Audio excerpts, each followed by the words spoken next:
sabihin tinapos na ang pamilya niya sa bahay ng napakaminda ang pamilya na doon. Totoo. Totoo yun. Tumulong siya sa pag-aalaga sa ating mga kapistan at mga kabataan. At ang mga pinagpangalan ng iyong kapatid Teodoro.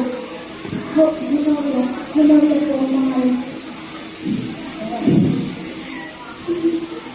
ako po siguro, kahit nakakita ang Indila, at pinakakaiba ang Indilo, pinakakapagayang namin sa Indilo.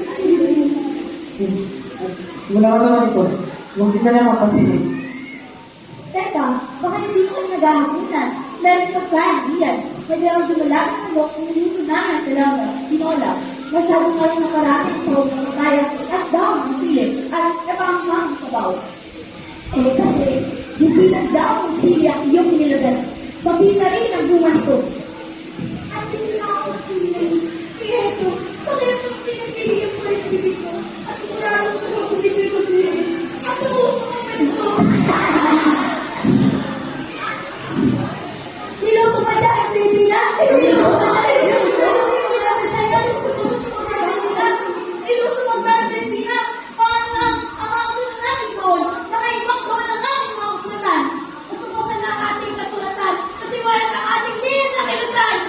O mga pamilangit, hindi ba ibig sabihin ng magsisiwalat tayo ay malalagay na tayo sa pangalim? Ang pangalan ko, paano na ang pangalan natin? Paano tuklasan ang lahat? Paano nakarating sa mga Kastila? Sino ang nasiwalat? Sino? Hindi ako. Hindi ako. Nagtatanong ka ba, Teodoro? Samantalang wala pa rin ako umulit sa iyo. Kayo mo ba, Teodoro? Hindi ako. Hindi ako. Hindi ako.